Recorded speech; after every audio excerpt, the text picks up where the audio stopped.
arc struck between 118 and 122 along the Hayward Fault, about 2.6 miles deep.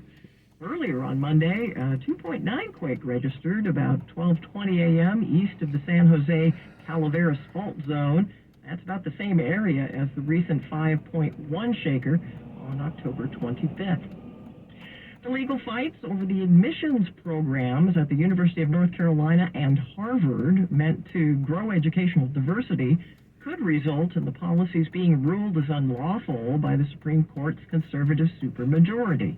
KCBS's Liz St. John has more. The Supreme Court today heard arguments in a pair of cases challenging affirmative action in college admissions. We've allowed race to be a consideration in higher education admissions processes for, since the 1970s, so for 50 years. And suddenly they're going to discover that this is unconstitutional. It strikes everybody as a little weird. Rory Little, professor at UC Hastings College of the Law. It would be a stunning thing for the court to say diversity among a student body, racial diversity, is not a governmental interest that the universities can pursue.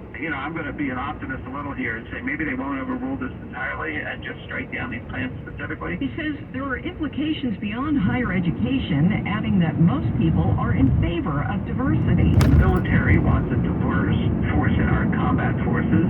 Corporations want a diversity among their executives and their trainees. The court will probably deliver two decisions. Those are due by the end of June. St. John, KCBS.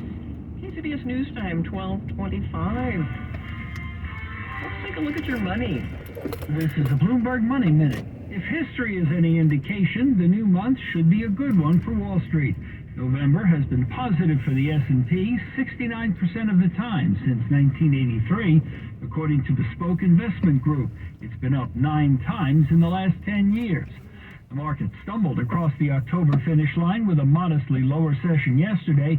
Investors are holding their breath as Federal Reserve officials sit down today for the start of a 2-day meeting.